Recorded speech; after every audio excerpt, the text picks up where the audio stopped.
Hi students, आप देख रहे हैं नीट के लिए एक स्पेशल सीरीज 10 से 15 मिनट में आपको दे रहा हूं मैं एक लेक्चर, एक कंसेप्ट और उसके बेस पे कई सारा क्वेश्चंस।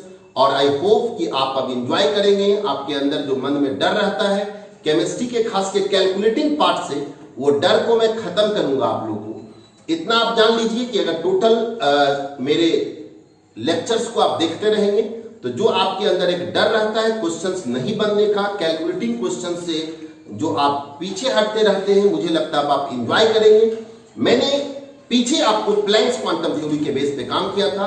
आइए इस लेक्चर में बात करते हैं बोर्स एटॉमिक थ्योरी का। और मैं आपको पहले ही कहा हूं कि चूंकि ये क्रैश कोर्स का सीरीज चला रहा हूं, कोई बहुत ज्यादा डेप्थ में हम कंसेप्ट पे बात नहीं करेंगे, क्योंकि मेरे में एक ड्रॉबैक है कि अगर हम कंसेप्चुअल बात करेंगे तो फिर इस एटॉमिक स्ट्रक्चर पे नॉर्मली मैं अपने फाउंडेशन बैच में जब ऑफलाइन क्लास करता हूं तो अप्रॉक्सीमेट मैं 70 to 80 आवर्स एटॉमिक स्ट्रक्चर पे काम करता हूं। तो आप समझ लीजिए कि अगर हम उस तरह से काम करें तब तो फिर आपका जो एग्जामिनेशन है और खास के नजदीक में होगा तो उस पर तो फिर हम आपके कोर्स को पूरा नहीं कर पाएंगे।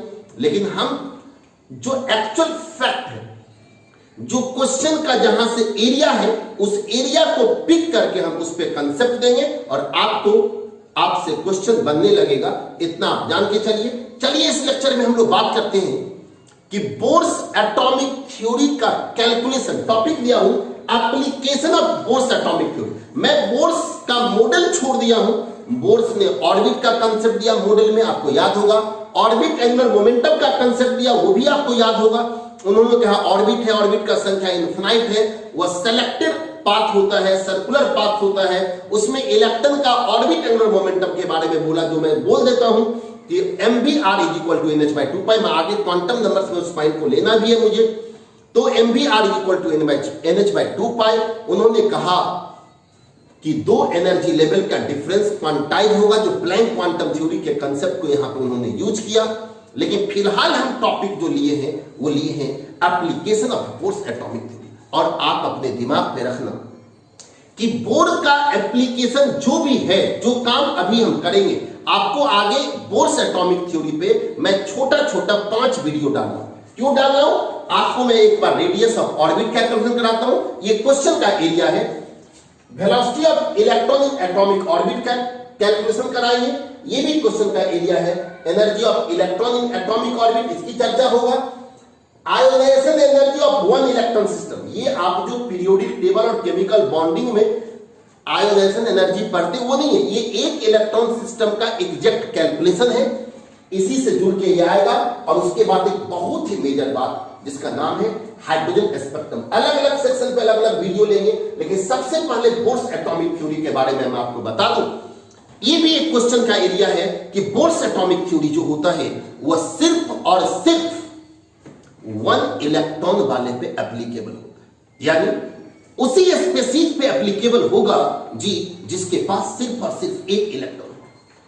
सिर्फ और सिर्फ एक होगा तो हाइड्रोजन के पास तो 1 इलेक्ट्रॉन होता है, तो हाइड्रोजन पे एप्लीकेबल होगा। हीलियम पे एप्लीकेबल नहीं होगा, बिकॉज हीलियम के पास 2 इलेक्ट्रॉन। लेकिन यदि हीलियम पे 1 प्लस कर देंगे तो फिर हीलियम पे भी एप्लीकेबल होगा, तो हाइड्रोजन पे एप्लीकेबल होगा, हीलियम प्लस पे एप्लीकेबल होगा। लिथियम पे 2 प्लस कर दोगे वहां भी एप्लीकेबल होगा, बेरिलियम पे 3 प्लस कर देंगे वहां भी एप्लीकेबल होगा। यानी आपको दिमाग पे रखना है कि बोर्स का जो थ्योरी है वो only applicable for 1 electron system. अगर 1 इलेक्ट्रॉन नहीं है तो फिर वहां पे बोर्स का एटॉमिक थ्योरी एप्लीकेबल नहीं।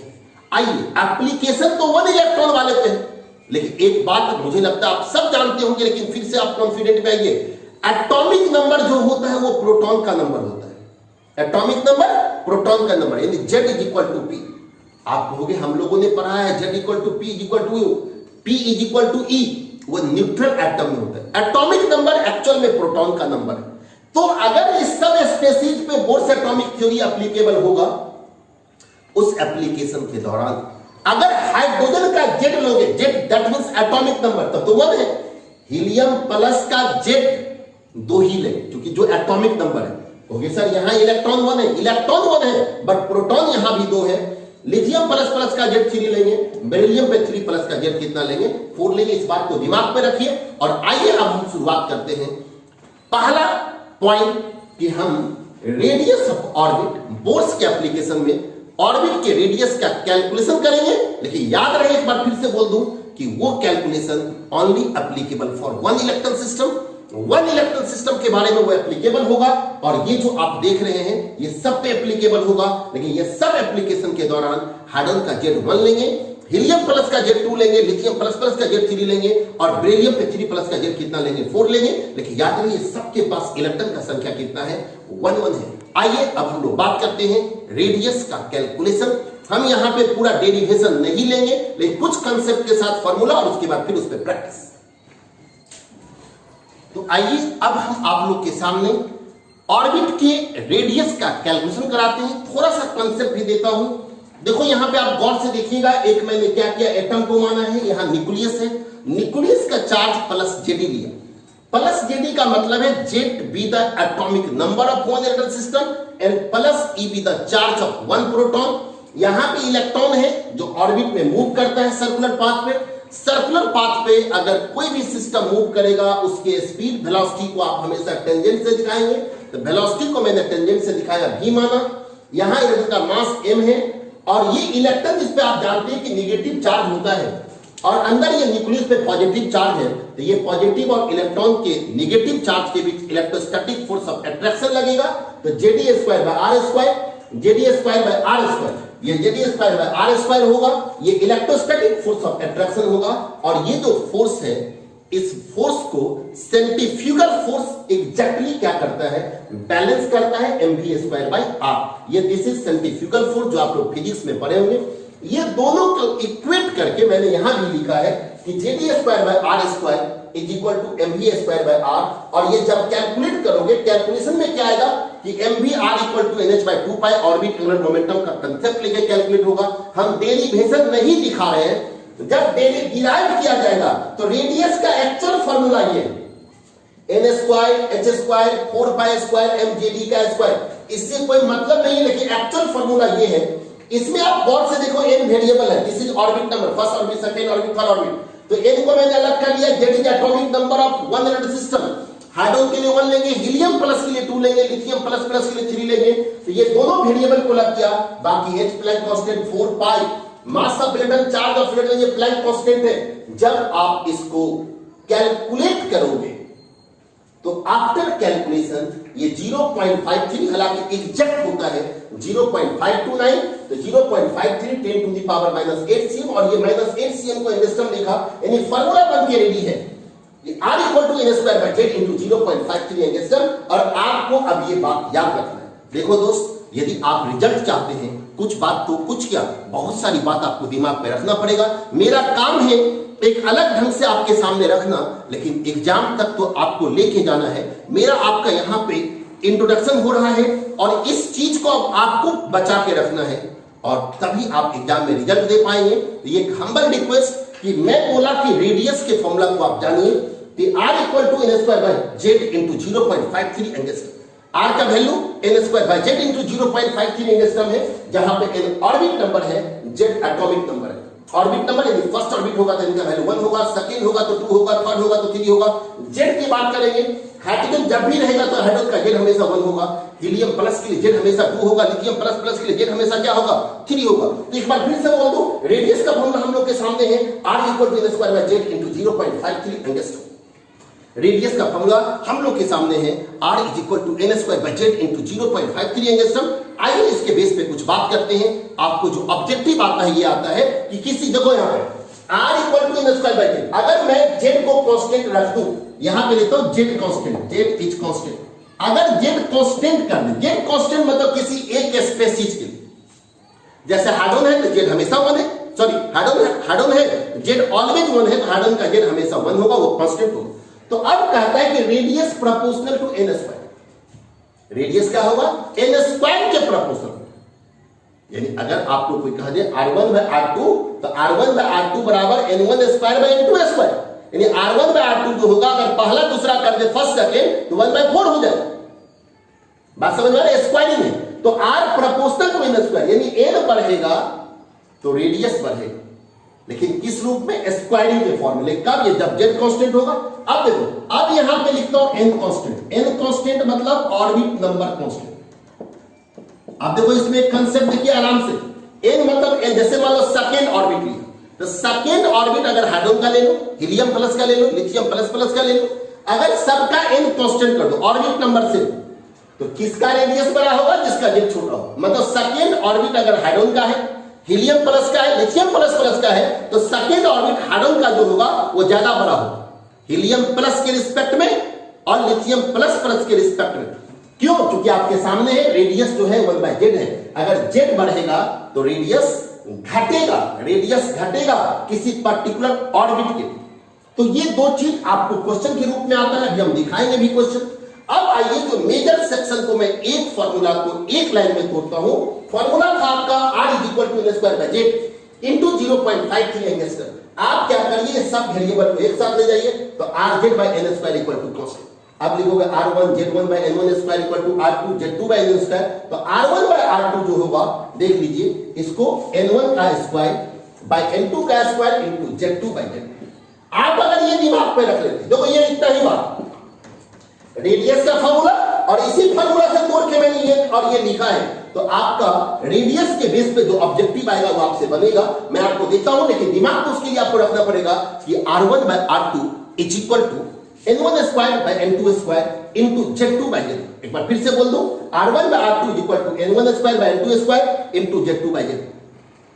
अब आप थोड़ा सा, मैं थोड़ा स्लो होकर काम करता हूं। यदि मान लो z कांस्टेंट है, गौर से सुनो, z कांस्टेंट, तो कांस्टेंट तो ये कैंसिल 1 हो जाएगा, ये और ये अगर सेम हो जाए तो कैंसिल। मान लो किसी एक स्पेसीज के लिए लोगे, ये तो सेम होगा, ये भी 1 ये भी 1 हाइड्रोजन के लिए, हीलियम के लिए भी तो ये भी तो ये तो 1 हो जाएगा। तो अगर किसी एक स्पेसीज का बात करेंगे, गौर से सुनेंगे, तो रेडियस का जो रेशियो होगा, इसका रेशियो ऑर्बिट नंबर के रेशियो के स्क्वायर के बराबर होगा। यानी यदि आपसे कोई कहे, गौर से सुनना, कि हाइड्रोजन एटम के फर्स्ट ऑर्बिट और फिफ्थ ऑर्बिट के रेडियस का रेशियो क्या होगा, गौर से सुनिए और मौखिक आंसर दीजिए। हाइड्रोजन के फर्स्ट ऑर्बिट और फिफ्थ ऑर्बिट के रेडियस का रेशियो क्या होगा, तो ये 1 का स्क्वायर 5 का स्क्वायर, यानी r1/r5 जो होगा तो ये 1/25 होगा, क्योंकि ये कांस्टेंट है तब हो गया। अगर ये वैरी करेगा उसको भी इन्वॉल्व कर सकते हैं हम लोग, अभी चर्चा करेंगे। लेकिन एक बार अगर ये कांस्टेंट है, मान लो हीलियम प्लस है, कहेगा हीलियम प्लस के थर्ड ऑर्बिट और सिक्स्थ ऑर्बिट का रेडियस क्या होगा, रेशियो क्या होगा। अगर ये 3 है, ये 6 है, तो यहाँ 9, यहाँ 36 होगा, और 9/36 जो होगा फिर वहां पे 1/4 होगा। एक बार मैं और एक क्वेश्चन लेता हूं, अगर कह दे हाइड्रोजन के फर्स्ट ऑर्बिट और 10th ऑर्बिट का रेडियस का रेशियो क्या होगा, फर्स्ट एंड 10th, ये कांस्टेंट तो 1 हो जाएगा, 1 का स्क्वायर 10 का स्क्वायर इन 1/100। क्लियर है? अगर अब कह दे, मैं इसको लेता हूं क्वेश्चन पे, अब कह दे कि r1/r2 अगर पर्टिकुलर ऑर्बिट ये कांस्टेंट कर दे, तब क्या होगा, तो आप देख लो, कहते हैं when n is constant, n is constant होगा when n is constant, n is constant. अगर n कांस्टेंट कर दोगे, n कांस्टेंट, तो r1/r2, r1:r2 जो होगा वह z2 क्या होगा, z1। लेकिन दोस्त अगर मैं इसी चीज को और एक बार लिखूं n कांस्टेंट पे कि r1:r2:r3 this is equal to, ये 3 रेशियो में लिया है। तो अब आप देखो, चूंकि इनवर्स प्रोपोर्शनल होगा, देखो इनवर्स है, तो r1/r2:r3 जो होगा ये 1/z1 1/z2 और 1/ क्या होगा, z3 होगा। लेकिन याद रहे 1/z1 1/z2 1/z3 होगा। लेकिन आंसर कभी ये मत देना, क्योंकि क्यों नहीं देंगे, क्योंकि ये रेशियो जो है फ्रैक्शन में, और एक नॉर्मल मैथ का कंसेप्ट है कि रेशियो जब भी इंडिकेट किया जाएगा वो इंटीजर में इंडिकेट किया जाएगा। तो ये तो मान के क्वेश्चन देता हूं कि हाइड्रोजन हीलियम और लिथियम प्लस प्लस, देखो hydrogen helium lithium plus plus तीनों का जेड अलग अलग है 1 2 3 के सेकंड ऑर्बिट का रेशियो क्या होगा, रेडियस का। तो सेकंड ऑर्बिट तीनों का दिया, n कांस्टेंट है, n कांस्टेंट दिया, r hydrogen r helium plus r lithium plus 1/1 1/2 1/3 हो गया। आंसर कभी 1/1 1/2 1/3 नहीं देंगे। अगर फ्रैक्शन में रेशियो है, आप डिनोमिनेटर का एलसीएम ले लेना, तो 1/1 1/2 1/3 का एलसीएम लोगे तो 6 हो जाएगा, और जो एलसीएम लेंगे उस एलसीएम वैल्यू से सबके नोमिनेटर में मल्टीप्लाई करेंगे, तो ये 6/1 तो 6, 6/2 तो 3, और 6/3 तो क्या हो जाएगा 2, यानी आंसर होगा 6:3:2। क्लियर? तो ये था रेशियो ऑफ रेडियस। एक बार फिर से बोल दे, मेजर फॉर्मूला मेरा ये है, क्वेश्चन को पैट ए नंबर मैंने, इसलिए इसको आप याद रखना। कि रेडियस का ratio r1 by r2 equal to n1 का स्क्वायर बाय n2 का square into z2 by z1। अगर z कांस्टेंट है तो फार्मूला ये होगा, n कांस्टेंट है तो फार्मूला ये होगा। अगर कुछ भी कांस्टेंट नहीं है, दोनों वेरिएबल है, अगर कह दे हाइड्रोजन का सेकेंड ऑर्बिट और लिथियम का फिफ्थ ऑर्बिट, तो देखो हाइड्रोजन का सेकेंड ऑर्बिट z1 बराबर 1 दिया और सेकेंड ऑर्बिट है तो यहाँ पे 2 का स्क्वायर। लिथियम का फिफ्थ ऑर्बिट दिया तो लिथियम दिया तो z2 बराबर 3 दिया, फिफ्थ ऑर्बिट दिया तो 5 का स्क्वायर। और यही क्वेश्चन के का r1 और r हाइड्रोजन और r लिथियम का रेशियो हो जाएगा, पहला दूसरा, और लिथियम के लिए फिफ्थ ऑर्बिट का रेशियो। तो आपको अगर दोनों वेरिएबल दे तो आप ऐसे निकालना, अगर कोई एक कांस्टेंट करके पूछे ये कांस्टेंट करेगा तो r1 बाय r2 जो होगा n1 square by n2 square. अगर n कांस्टेंट करेगा तो r1 is to r2 z2 is to z1। अगर 3-4 पूछ दे तो r1 r2 r3 1 by z1 1 by z2 और 1 by z3 लिखिए। याद रखिए जब फ्रैक्शन में रेशियो आएगा उसको हम लोग इंटीजर में बदलेंगे, डिनोमिनेटर का एलसीएम लेके सबके नोमिनेटर में क्या करेंगे, मल्टीप्लाई करेंगे। आइए अब इसके बेस पे आपको क्वेश्चन, आइए अब रेडियस की बात कर रहे थे हम लोग। रेडियस का फॉर्मूला आपको मैंने बताया, उसका एप्लीकेशन आपको दिखाया, उसी पे अब कुछ क्वेश्चंस आपके सामने रखे हैं। लेकिन क्वेश्चन बनाना अब मेरे ढंग से, आप जो पहले करते थे उस ढंग को छोड़ेंगे। फॉर्मूला था r equal to n square by z into 0.53 angstrom, लेकिन ऑब्जेक्टिव के फ्रेम में मैंने माना था कि r1 by r2 equal to होता है n1 square by n2 square into z2 by z1। Conscious रहना, क्वेश्चन देख करके हमसे क्या पूछा जा रहा है, कहीं z कांस्टेंट दिखेगा, कहीं n कांस्टेंट दिखेगा, कहीं दोनों वेरिएबल भी दिख सकता है। आइए क्वेश्चन देखते हैं और क्वेश्चन को लेके सेकंड में सॉल्व करने का कोशिश करेंगे। कहते हैं radius of second Bohr orbit of hydrogen atom. देखो हाइड्रोजन एटम दिया तो आप सबसे पहले दिमाग में सेट करो कि z कांस्टेंट दे दिया। कहता है is the first Bohr orbit of hydrogen atom. देखो हाइड्रोजन एटम सेकंड ऑर्बिट, यहां फर्स्ट ऑर्बिट, अर्थात दोनों हाइड्रोजन एटम है, z कांस्टेंट है और सेकंड और फर्स्ट का आपसे कहता है कितना गुना होगा। तो फार्मूला आपको मालूम है, अब मैं यहां से हटा रहा हूं कि फार्मूला होता है r1 by r2 is equal to n1 square by n2 square. अब यहां पे देखो ये सेकंड मांग रहा है हमसे, तो r1 बाय r2 बराबर 1 का स्क्वायर बाय 2 का स्क्वायर, अर्थात ये 4 इंटू r1 होगा, तो फर्स्ट बोर ऑर्बिट से 4 टाइम्स होगा और ये आपके क्वेश्चन का आंसर होगा। अब ये सेकंड नंबर क्वेश्चन को दिखाते हैं। क्वेश्चन है the radius of second Bohr orbit of hydrogen atom. Second Bohr orbit की अगर बात करें तो देखो r इक्वल टू होता है n square by z into 0.53 angstrom होता है, और हाइड्रोजन का z1 है इसलिए मैं z को यहां पे हटा ही दिया, जब बाय z होता तो बाय 1 होता। अब देखो यहां पे अगर आप सेकंड है तो 4 का 2 का स्क्वायर 4 होगा और 4 into 5 2 point something, 4 into 0.2 point something करेंगे तो ऐसे भी ये होगा। लेकिन अगर आप यहां से लोगे तो एक्यूरेट नहीं आएगा। ये जो आंसर दिया है ये r का जो एक्यूरेट फॉर्मूला होता है n स्क्वायर इंटू 0.529 एंगस्ट्रम। अब आप करोगे तो 2 का स्क्वायर 4 होगा, 0.529 एंगस्ट्रम होगा। कैलकुलेट करेंगे तो आप देख लो 4 इंटू 9 36 होगा, यहां पे 6 हो गया, 4 2 जा 8 और उधर 3 है तो 11 हो गया, तो 1 फिर आपको बच गया 1, 5 4 जा 20 और 1 21 और यहां पे पॉइंट। आपके क्वेश्चन का ये आंसर, ये था सेकंड नंबर क्वेश्चन। आइए टॉपिक को आगे बढ़ाइए। फिर कहता है in Bohr orbits the ratio of radii. ये जो रेडिया वर्ड आप देख रहे हैं ये रेडियस का प्लूरल वर्ड होता है।